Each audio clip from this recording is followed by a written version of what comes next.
नमस्कार दोस्तों।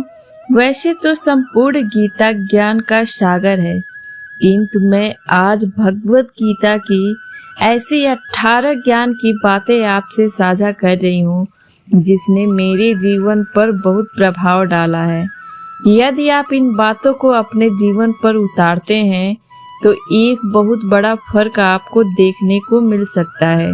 दोस्तों, आधा अधूरा ज्ञान किसी काम का नहीं होता, इसलिए आप सभी से निवेदन है कि आप इस वीडियो को पूरा देखें और समझें।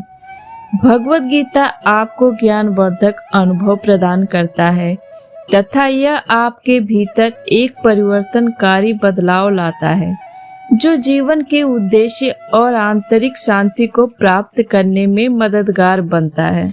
सैकड़ों श्लोकों में निहित सार का निचोड़ आपके लिए आसान भाषा में भगवत गीता की 18 ज्ञान की बातों के रूप में पेश कर रही हूँ। इसकी शिक्षाएं व्यक्तिगत विकास और आध्यात्मिक विकास के लिए व्यवहारिक मार्गदर्शन प्रदान करती है, जिससे यह सत्य चाहने वालों के लिए एक कालातीत और अमूल्य पाठ बन जाता है।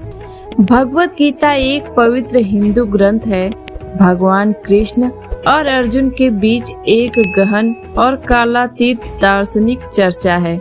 इसके श्लोकों में अमूल्य शिक्षाएं निहित हैं जो समय से परे हैं और जीवन के विभिन्न पहलुओं पर मार्गदर्शन प्रदान करती हैं। पहला ज्ञान, कर्म का सिद्धांत। कर्मण्येवाधिकारस्ते मा फलेषु कदाचन मा कर्म फल हेतुर्भुमा ते संगोत्सव कर्मणि।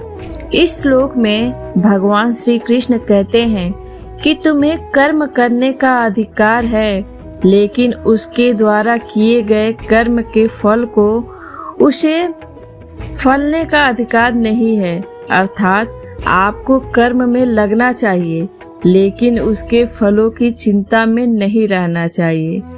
कर्म योग में सर्वप्रथम यह भाव है कि कर्म करना आवश्यक है और उसे ईश्वर को समर्पित करना चाहिए, फल की इच्छा के साथ नहीं। यह श्लोक हमें कर्म योग के माध्यम से सफलता और आनंद की प्राप्ति के लिए एक सुनहरा उपाय सिखाता है।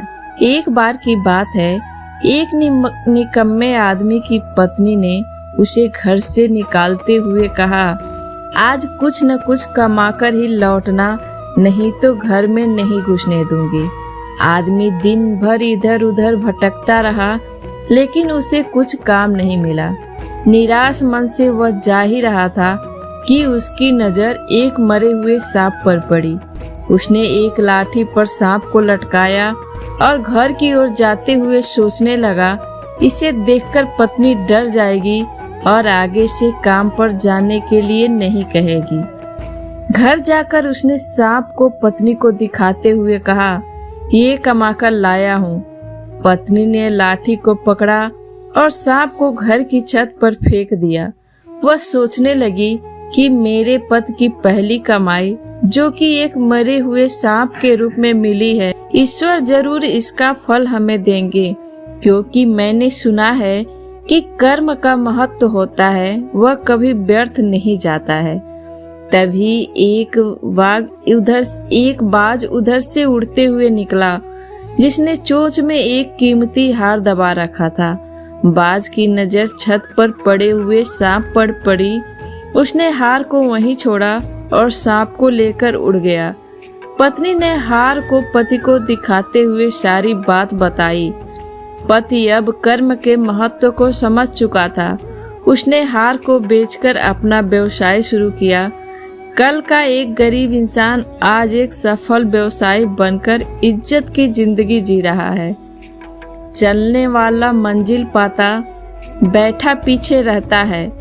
ठहरा पानी सड़ने लगता, बहता निर्मल रहता है। पैर मिले हैं चलने को तो पाँव पसारे मत बैठो, आगे आगे चलना है तो हिम्मत हारे मत बैठो। दूसरा ज्ञान, आप ही मित्र आप ही शत्रु। उद्धरेदात्म आत्मानं नात्मानं वशादेत आत्मैव हयात्मनो बंधुरात्मैव रिपुरात्मनः। भगवान श्री कृष्ण कहते हैं कि हमें स्वयं के विकारों और नकारात्मकता से मुक्त होकर प्रगति करनी चाहिए, क्योंकि हम स्वयं के मित्र भी हैं और शत्रु भी हम खुद ही हैं।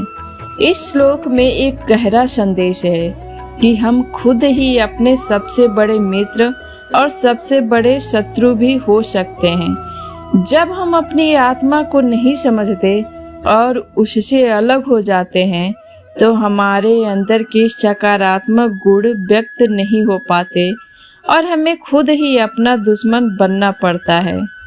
लेकिन जब हम अपनी आत्मा को समझते हैं और उसके साथ एक हो जाते हैं तो हम अपने भीतर के दुश्मन को पहचान सकते हैं और उससे निपट भी सकते हैं। इसे एक कहानी के माध्यम से समझिए। एक नगर में एक शीश महल था। उस महल की हर एक दीवार पर सैकड़ों शीशे जड़े हुए थे। एक दिन एक गुस्सैल इंसान महल को देखने गया। जैसे ही वह महल के भीतर घुसा, वहां अचानक उसे सैकड़ों गुस्सैल इंसान दिखने लगे। सारे के सारे उसी गुस्सैल इंसान से नाराज और दुखी लग रहे थे। उनके चेहरे पर आ रहे क्रोध, तरह तरह के भाव को देखकर वह इंसान और ज्यादा क्रोधित हुआ और उन पर चिल्लाने लगा। ठीक उसी वक्त उसे वह सैकड़ों इंसान अपने ऊपर क्रोध से चिल्लाते हुए दिखने लगे। इतने सारे लोगों को खुद पर नाराज होता देखकर वह डरकर वहां से भाग गया। कुछ दूर जाकर उसने मन ही मन सोचा कि इससे बुरी कोई जगह नहीं हो सकती। कुछ दिनों बाद एक अन्य शांति दूत एवं प्रेम मसीहा हाथ जोड़कर शीश महल पहुंचा। स्वभाव से वह खुश मिजाज और जिंदा दिल था। महल में घुसते हुई उसे वहां दूसरा नजारा देखने को मिला।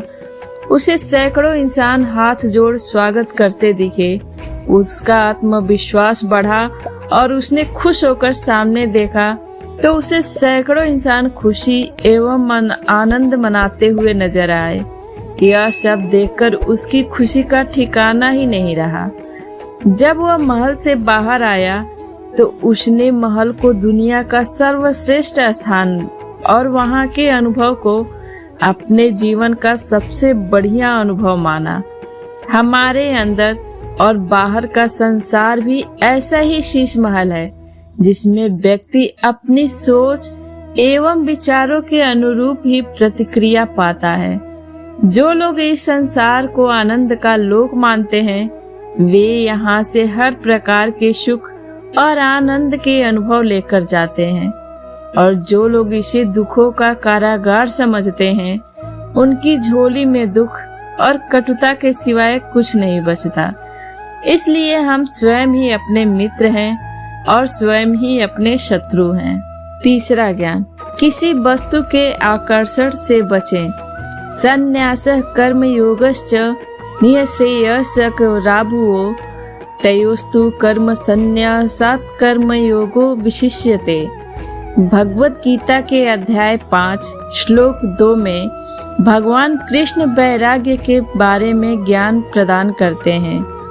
इस श्लोक में भगवान कृष्ण त्याग के मार्ग और निस्वार्थ कर्म के योग पर चर्चा करते हैं। दोनों मार्ग आध्यात्मिक विकास और मुक्ति की ओर ले जाते हैं, लेकिन कृष्ण सुझाव देते हैं कि कर्म योग निस्वार्थ कर्म का योग त्याग के मार्ग से भी श्रेष्ठ है। चौथा ज्ञान, विचलित मत हो। सम दुख सुख स्वस्थ समलोष्टास्म कांचन तुल्य प्रिया प्रियो धीर तुल्य निंदात्म संस्तुति। बुद्धिमान व्यक्ति सुख और दुख, गर्मी और सर्दी, मान और अपमान के द्वंद्व से विचलित नहीं होता है। ऐसा व्यक्ति सभी परिस्थितियों में स्थिर और शांत रहता है। समभाव का मतलब है हमेशा एक ही भाव में रहना। यदि आप इसका अभ्यास करते हैं तो आप मानसिक लचीलापन, भावनात्मक स्थिरता और आंतरिक शांति को विकसित कर सकते हैं। यह हमें आवेगपूर्ण प्रतिक्रिया करने के बजाय स्पष्टता और बुद्धिमत्ता के साथ कार्य करने, सुविचारित निर्णय लेने में भी मदद करता है। यह श्लोक हमें अपने कार्यों के परिणामों से वैराग्य पैदा करने और अपने सच्चे स्व में केंद्रित रहने के लिए प्रोत्साहित करता है। पांचवा ज्ञान, निष्काम कर्म का तरीका। त्यक्त्वा कर्म फलासंग नित्य तृप्तो निराश्रय कर्मण्यभिप्रवृत्तो अपि नैव किंचित करोति सः। अर्थात कर्मों के फल के प्रति आसक्ति को त्याग कर सदैव संतुष्ट रहकर स्वामित्व की भावना रहित निस्वार्थ कर्म में लगा हुआ व्यक्ति सभी प्रकार के कार्यों में पूरी तरह से संलग्न होने पर भी कुछ भी नहीं करता है और वह कर्म बंधन से मुक्त रहता है। इस श्लोक में भगवान श्री कृष्ण निष्काम कर्म में लगे व्यक्ति कर्मयोगी के लक्षणों का वर्णन करते हैं। ऐसा व्यक्ति अपने कार्यों के परिणामों के प्रति आसक्ति को त्याग देता है और अपने आप में संतुष्ट रहता है। उनमें अपने कार्यों के परिणामों पर स्वामित्व की कोई भावना नहीं होती है और परिणाम स्वरूप वे बिना किसी स्वार्थी इच्छाओं या अपेक्षाओं के अपने कर्तव्यों का पालन करते हैं। छठा ज्ञान, मन को वश में करने का तरीका। असंशयम महाबाहो मनोदुर्निग्रहं चलम अभ्यासेन तु कौन्तेय वैराग्येण च गृह्यते। भगवत गीता के अध्याय 6 श्लोक 35 में भगवान कृष्ण मन को वश में करने के बारे में ज्ञान प्रदान करते हैं। निसंदेह श्री कृष्ण कहते हैं, हे महाबाहु अर्जुन, मन चंचल है और उसे नियंत्रित करना कठिन है, लेकिन नियमित अभ्यास और अनासक्ति यानी वैराग्य के माध्यम से इसे नियंत्रित किया जा सकता है। इस श्लोक में भगवान कृष्ण मन को नियंत्रित करने की चुनौतियों को स्वीकार करते हैं। वह अर्जुन को महाबाहो या शक्तिशाली बाहु के रूप में संबोधित करते हैं। इस बात पर जोर देते हैं कि अर्जुन जैसे मजबूत व्यक्ति के लिए भी मन को नियंत्रित करना चुनौतीपूर्ण हो सकता है। मन की तुलना एक बेचैन बंदर से की जाती है जो लगातार एक विचार से दूसरे विचार पर कूदता रहता है, जिससे उसे बस में करना मुश्किल हो जाता है। हालांकि भगवान श्री कृष्ण मन को वश में करने के लिए समाधान प्रदान करते हैं। वह अभ्यास और अनासक्ति यानी वैराग्य का मार्ग सुझाते हैं। यहाँ पर अभ्यास का मतलब मेडिटेशन से है। नियमित अभ्यास से मन को अधिक एकाग्र और शांत होने के लिए प्रशिक्षित किया जा सकता है। सातवां ज्ञान, त्याग ही सर्वोच्च शांति का रास्ता है। श्रेयो ही ज्ञानाभ्यासाच्च ज्ञान ध्यानम विशिष्यते ध्यानत कर्म फल त्यागस्त्यागाच्छान्तिरनन्तरम्। बिना मर्म को जाने किए गए अभ्यास से ज्ञान श्रेष्ठ होता है, ज्ञान से बेहतर ध्यान होता है और ध्यान से श्रेष्ठ कर्मों के फलों का त्याग होता है, क्योंकि त्याग ही आपको परम शांति की ओर ले जाता है। भगवान श्री कृष्ण जी ने निष्कर्ष निकाला कि पूर्ण वैराग्य या त्याग सर्वोच्च शांति की ओर ले जाता है, जिसका अर्थ है सर्वोच्च प्राप्ति, आंतरिक शांति और परमात्मा के साथ एकता की स्थिति। यह श्लोक आध्यात्मिक ज्ञान और परम शांति प्रदान करने में ज्ञान, अभ्यास, ध्यान और वैराग्य के महत्व पर जोर देते हुए क्रमिक आध्यात्मिक विकास के मार्ग पर प्रकाश डालता है। आठवां ज्ञान, कर्ता भाव रहित। यस्य नाहं कृतो भावो बुद्धिर्यस्य न लिप्यते हत्वापि स इमान् लोकान् हन्ति न निबध्यते। भगवत गीता के अध्याय 18 श्लोक 17 में भगवान कृष्ण पाप से मुक्ति का रास्ता बताते हैं। जो अहंकार से प्रेरित नहीं है, मतलब जिसके अंदर कर्ता का भाव नहीं है, जिसकी बुद्धि सांसारिक पदार्थों से दूषित नहीं है, वह सभी प्रकार कार्यों में लगा हुआ भी पाप के बंधन से मुक्त रहता है। 9वां ज्ञान, स्थिर बुद्धि के लक्षण। यह सर्वत्र नाभिश ने हस्तत प्राप्य शुभाशुभम नाभि नंदति न द्वेष्टि तस्य प्रज्ञा प्रतिष्ठिता। अर्थात श्री कृष्ण कहते हैं, जो सर्वत्र आसक्ति से रहित है, जो शुभ में प्रसन्न नहीं होता और अशुभ में शोक नहीं करता, उसकी बुद्धि स्थिर है। 10वां ज्ञान, शोक करना व्यर्थ है। अशोच्यानन्व शोचस्त्वं प्रज्ञावादांश्च भाषसे गतासु न गतासुश्च नानुशोचन्ति पंडिता। अर्थात भगवत गीता की दूसरे अध्याय के श्लोक 11 में भगवान श्री कृष्ण शोक को व्यर्थ बताते हुए व्यंग करते हैं। भगवान ने कहा, तुम उन लोगों के लिए शोक करते हो जो शोक करने के योग्य नहीं है, और फिर भी ज्ञान की बातें कहते हो। बुद्धिमान व्यक्ति न तो जीवित लोगों के लिए शोक करते हैं और न ही मृतकों के लिए।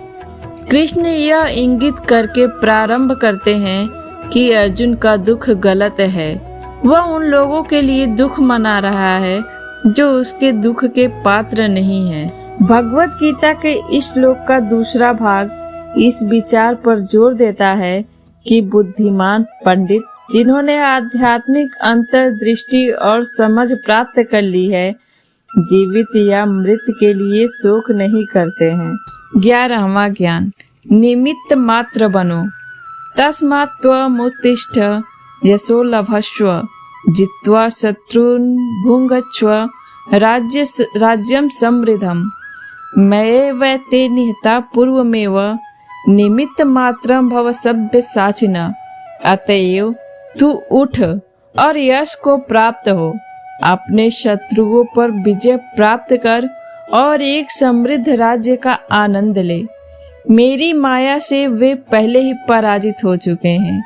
हे अर्जुन, तुम केवल उनके विनाश का एक साधन बनो। भगवत गीता का यह श्लोक निडरता और दृढ़ संकल्प के साथ अपने कर्तव्यों को पूरा करने के महत्व पर जोर देता है। यह सिखाता है कि जब ईश्वरी इच्छा द्वारा निर्देशित और धार्मिकता के साथ तालमेल बिठाया जाता है तो सफलता सुनिश्चित होती है। 12वां ज्ञान, समभाव रखिए। तुल्य निंदा स्तुतिर मौनी संतुष्टो येन केनचित् अनिकेत स्थिर मतिर भक्ति मान में प्रियो न रह। भगवान कहते हैं, जो मित्र और शत्रु के प्रति सम है, सम्मान और अपमान में, गर्मी और सर्दी में, सुख और दुख में समभाव रखते हैं, जो आसक्ति से मुक्त हैं, जो अपने रास्ते में जो भी मिलता है उससे संतुष्ट रहते हैं, जो नियंत्रित और मन स्थिर मन रखते हैं और जो है मेरे प्रति समर्पित है, ऐसा व्यक्ति मुझे प्रिय है। भगवत गीता का यह श्लोक किसी की आध्यात्मिक यात्रा में आंतरिक शक्ति, संतुष्टि और भक्ति विकसित करने के महत्व को रेखांकित करता है। 13वां ज्ञान, सत्य ही ब्रह्मांड में व्याप्त है। नासतो विद्यते भावो ना भावो विद्यते सतः उभयोरपि दृष्टोऽतस्त्वन् योस्तत्त्वदर्शिभिः। अर्थात असत्य का कोई अस्तित्व नहीं है और वास्तविक का अस्तित्व कभी समाप्त नहीं होता है। सत्य के दृष्टाओं ने दोनों के स्वभाव को समझकर एक ही निष्कर्ष निकाला है। यह श्लोक हिंदू दर्शन का एक मौलिक सिद्धांत है जो शाश्वत वास्तविकता और भौतिक संसार के बीच के अंतर पर जोर देता है। बुद्धिमान इस सत्य को समझकर भौतिक क्षेत्र के भ्रम को पार करने और शाश्वत वास्तविकता के साथ मिलन की कोशिश करते हैं। जो मुक्ति की ओर ले जाता है। 14वां ज्ञान, ईश्वर एक है, रूप अनेक है। यो यो याम याम तनुम भक्त श्रद्धयार्चितुमिच्छति तस्य तस्याचलं श्रद्धाम तामेव विदधाम्यहम्। अध्याय 7 के 21वें श्लोक में भगवान श्री कृष्ण जी अर्जुन को समझाते हुए कहते हैं, जो जो व्यक्ति जिस रूप में भक्ति और श्रद्धा से मुझे पूजना चाहता है, मैं उस व्यक्ति की उस श्रद्धा को स्थिर करता हूँ। भगवत गीता के इस श्लोक में भगवान बताते हैं कि वह सर्वोच्च व्यक्ति के रूप में उन लोगों के विश्वास को मजबूत करते हैं जो अटूट भक्ति के साथ उनकी पूजा करते हैं, चाहे वे किसी भी रूप में उनकी पूजा करना चुनते हैं। 15वां ज्ञान, काम, क्रोध और लोभ व्यक्ति का नाश कर देता है। त्रिविधम नरकस्येदं द्वारम नाशनमात्मनः कामः क्रोधस्तदा लोभस्तस्मात् दैत्यत्रयं त्यजेत।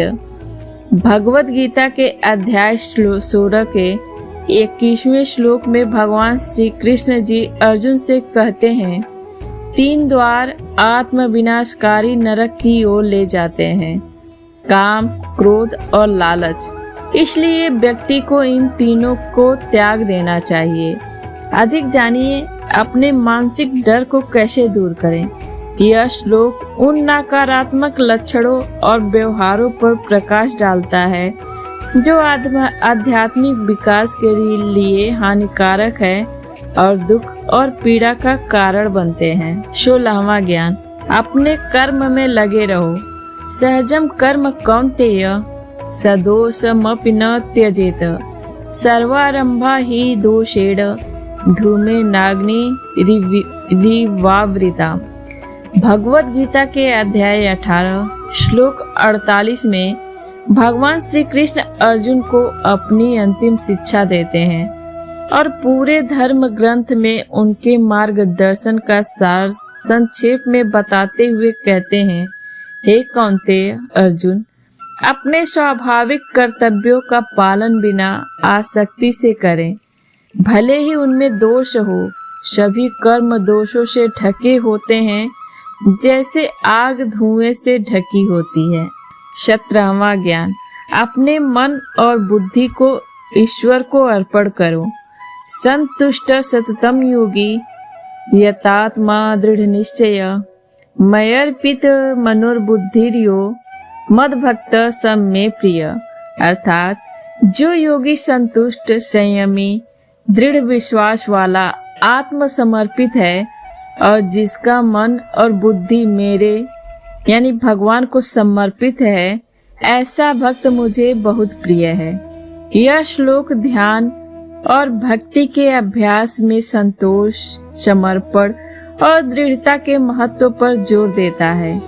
इन गुणों को विकसित करके और परमात्मा के प्रति समर्पण करके एक योगी आध्यात्मिक प्रगति प्राप्त कर सकता है। 18वां ज्ञान, इच्छाओं को मन में न दोहराएं।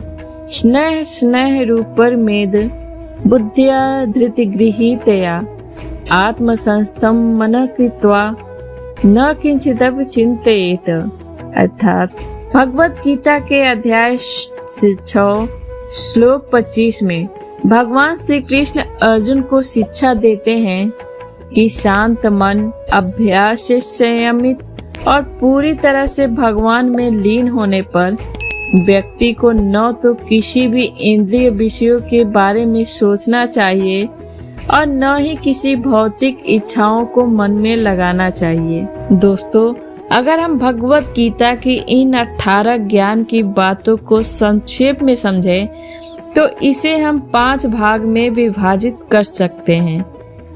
कर्मयोग। कर्मयोग के माध्यम से भगवान ने अर्जुन को कर्म करने का महत्व समझाया और सकाम कर्म से निष्काम कर्म का मार्ग बताया। दूसरा, भक्ति योग। भगवान ने भक्ति योग के माध्यम से अर्जुन को अपने जीवन को ईश्वर के प्रति भक्ति में समर्पित करने का उपदेश दिया। तीसरा, ज्ञान योग। ज्ञान योग के माध्यम से भगवान ने अर्जुन को ज्ञान का महत्व समझाया और आत्मा के अमृतत्व का ज्ञान दिया। चौथा, वैराग्य। भगवान ने अर्जुन को वैराग्य का मार्ग दिखाया और सांसारिक बंधनों से मुक्त होने के लिए प्रेरित किया। पांचवा, ईश्वर भक्ति। भगवान ने अर्जुन से सच्ची ईश्वर भक्ति और विश्वास का मार्ग बताया। दोस्तों, आपको हमारी ये वीडियो कैसी लगी कमेंट के माध्यम से हमें ज़रूर बताएं। अगर अच्छी लगी हो तो मेरे वीडियो को लाइक कर दें और ज़्यादा से ज़्यादा शेयर करें और मेरे चैनल को सब्सक्राइब करके बेल आइकन प्रेस कर लें ताकि जब हम ऐसी वीडियो अपलोड करें तो आपको सबसे पहले मिले। धन्यवाद।